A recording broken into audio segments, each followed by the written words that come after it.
ಕೇದಾರದಲ್ಲಿ ಆದಿಶಂಕರಾಚಾರ್ಯರ ಪ್ರತಿಮೆ ಅನಾವರಣ ಹಿನ್ನೆಲೆಯಲ್ಲಿ ಕೇದಾರನಾಥದಲ್ಲಿ ಲೋಕಾರ್ಪಣೆ ಮಾಡಿದ ಪ್ರಧಾನಮಂತ್ರಿ ಮೋದಿ ಕರ್ನಾಟಕದ ಮೂಕಾಂಬಿಕಾ ದೇವಳದಲ್ಲೂ ಪೂಜೆ ನಡೆದಿದೆ. ಈ ವಿಚಾರವಾಗಿ ಅನೇಕ ಪೂಜೆಗಳನ್ನು ಹಮ್ಮಿಕೊಳ್ಳಲಾಗಿದೆ. LID TV ಮೂಲಕ ಕಾರ್ಯಕ್ರಮಗಳನ್ನು ಭಕ್ತಾದಿಗಳು ವೀಕ್ಷಿಸಿದ್ದಾರೆ. ಕ್ಷೇತ್ರದ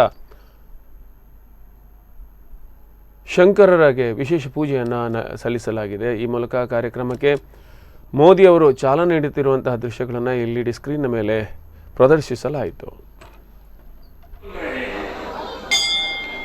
ये भारत की आध्यात्मिक समृद्धि और व्यापक, हमारा देश तो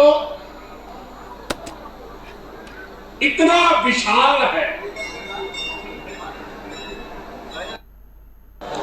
जय बाबा के